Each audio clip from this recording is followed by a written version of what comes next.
আজি বলক লাই শাকৰ লগত ব্ৰইলাৰ মাংস বনাও। সেইকাৰণে মই ভাবিলোঁ প্ৰথমতে যোগাৰখিনি কৰি লওঁ। আলু, পিঁয়াজ, বিলাহী, আদা, নহৰু সকলোখিনি মই নিজৰ জোখমতে কাটি কুটি লৈছোঁ। আদা নহৰুখিনিৰ লগতে মই 2টা কেঁচা জলকীয়া দি দিছোঁ, কাৰণ আদা নহৰুৰ লগতে কেঁচা জলকীয়া 2টা দি দিলে ইয়াৰ গোন্ধটো যে ইমান ধুনীয়া ওলায়। তাৰ পাছতে মই মাংসখিনি ধুনীয়াকৈ ধুই লৈছোঁ। ইয়াতে মই 2টা বিলাহী কাটি লৈছোঁ। এফালে মই আদা নহৰু আৰু কেঁচা জলকীয়া একেলগে খুন্দি লৈছোঁ। তাৰ পাছত এইটো আলু 2টা কাটি লৈছোঁ আৰু ইয়াত মই 3টা পিঁয়াজ কাটি লৈছোঁ। মই জিৰা গুড়ি আধা চামুচ, ধনিয়া গুড়ি আধা চামুচ, ৰঙা জলকীয়া গুড়ি অকণমান দিছোঁ, মিট মছলা 1 চামুচ দি দিছোঁ, জোখত হালধি দি দিছোঁ। সকলোখিনি মছলা মই একেলগে লৈ তাতে অকণমান পানী দি গুলি লৈছোঁ, যাতে ধুনীয়াকৈ সকলোখিনি মিক্স হৈ যায়।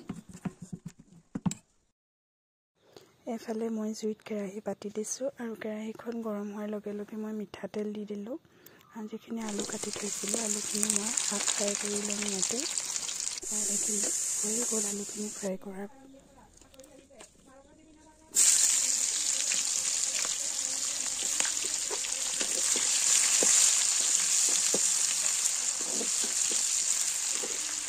পিঁয়াজখিনি অকণমান ৰঙচুৱা হোৱাৰ পাছতে মই ইয়াতে অকণমান আদা নহৰু দি দিম। মই যিহেতু মাংসখিনি অকণমান ফ্ৰাই কৰিম, সেইকাৰণে পিঁয়াজখিনি বহুত বেছি মই ৰঙচুৱা কৰি নেপেলাওঁ। লগালগ মই ইয়াতে এতিয়া যিখিনি বিলাহী কাটি থৈছিলোঁ সেই বিলাহীখিনি দি দিছোঁ।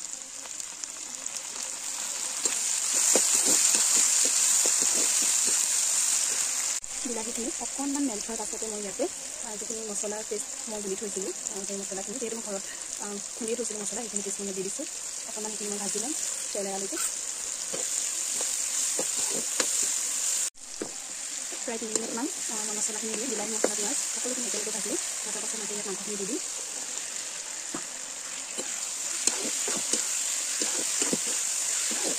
এইখিনি দিয়াৰ পাছতে মই যিহেতু ইয়াত এতিয়ালৈকে মই নিমখ দিয়া নাই, আলুখিনি ফ্ৰাই কৰোঁতে অৱশ্যে অকণমান নিমখ মই দিছিলোঁ, তেতিয়া মাংস প্ৰয়োজন হোৱাকৈ নিমখ দি দিছোঁ।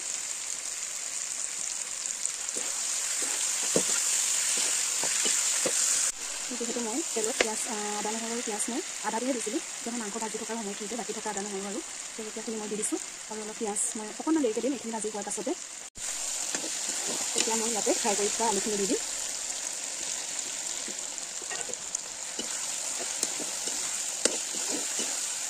মাংসখিনি প্ৰায় সিজেই গ'ল আৰু 80%। এতিয়া মই ইয়াতে লাই শাকখিনি দি দিম। এতিয়া যিখিনি পিঁয়াজ মই থৈ দিছিলোঁ এইখিনি দি দিছোঁ ইয়াত।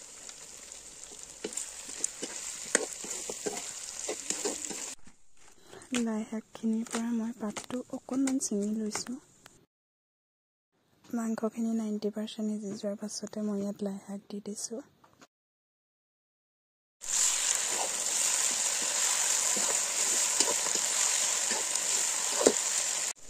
এয়া খাবৰ কাৰণে মাংস ৰেডি হৈ গ'ল। এয়া এখন থালি মই সজাই লৈছোঁ। এফালে মাংসৰ অকণমান গ্ৰেভি আছিলে আৰু এইখিনি যিখিনি লাই শাকৰ লগত মই মাংস ফ্ৰাই কৰিছিলোঁ সেইখিনি।